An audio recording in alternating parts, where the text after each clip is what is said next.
Detained and threatened at home, Raila took exile seriously when necessary. He spent time in Europe, places like Germany, Sweden, and the UK. And even the exile years were full of work, not rest. Exile is a strange thing. You're safe from the immediate danger, but you're also cut off from the small daily rituals of home. You know, the smell of ugali in the kitchen, the familiar faces on the street. Those are more than comforts. They are anchors. He used exile to read, to meet diasporic activists, and to form networks with international human rights groups and fellow activists. He sharpened his language, learned to talk to foreign audiences without losing his local voice, and planned strategies. When he came back in the early 1990s as the multi-party tide rose, Raila returned with both local authenticity and international witnesses.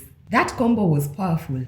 A man who looked like he belonged to the street, but who could also speak fluently to diplomats and grant committees. Exile hardened strategy, not resolve. The early 1990s were the years everything else changed.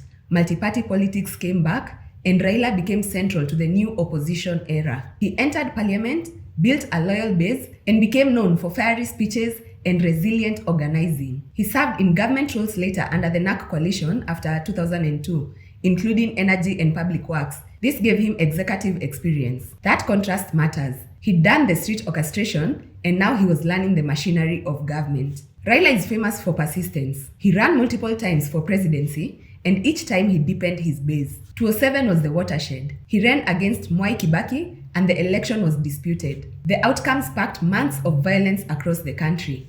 More than 1,000 died, and hundreds of thousands were displaced. People carry those wounds. This moment defined a whole generation. After intense negotiation brokered by international figures, Raila joined a power-sharing government. He became prime minister in 2008. That compromise was ugly and necessary at once. It saved the country from deeper collapse, but left many people angry. For some, Raila was the hero who refused to accept perceived theft.